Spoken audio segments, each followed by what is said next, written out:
గుడికి ఎంట్రన్స్ లో ఇక్కడ క్షేత్రపాలక ప్రసన్నాంజనేయ స్వామి అని ఉంది కదా, అంటే ఈ టెంపుల్ మొత్తానికి ఆంజనేయ స్వామి రక్షగా ఉన్నాడు అని చెప్పేసి అర్థము. ఫస్ట్ భక్తులు వచ్చినప్పుడు ఆంజనేయ స్వామి దర్శనం చేసుకునే లోపలికి వెళ్ళడం జరుగుతుంది.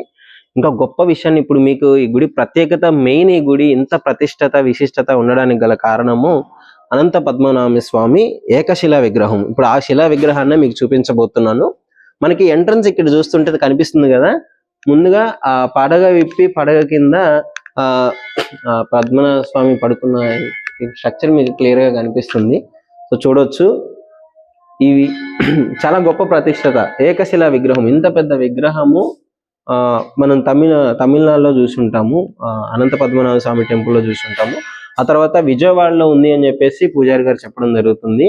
ఆ తర్వాత ఇంక 24 అడుగుల ఏకశిలా విగ్రహము ఇక్కడ పాన్పు ఆకారంలో ఉన్నట్టు మనకు క్లియర్ గా కనిపిస్తుంది కదా. ఇక్కడికి వచ్చి ఏ కోరికలు కోరుకున్నా నెరవేరుతుంది అని చెప్పేసి ఇక్కడ భక్తుల నమ్మకము. మీరు చూడొచ్చు, చాలా గొప్ప విషయం. ఇంత పెద్ద శిలా విగ్రహానికి 2000 ఏండ్ల చరిత్ర. అసలు 2000 ఏండ్ల చరిత్ర అంటే ఒకసారి ఇమాజిన్ చేసుకోండి. అప్పటి నుంచి ఇప్పటి వరకు ఈ టెంపుల్ ప్రస్థానం కానీ, ఈ టెంపుల్ విశిష్టత కానీ ఏమీ తగ్గకుండా ఇప్పటి వరకు కాపాడుకుంటా వస్తున్నారంటే చాలా గ్రేట్ అని చెప్పుకోవాలి.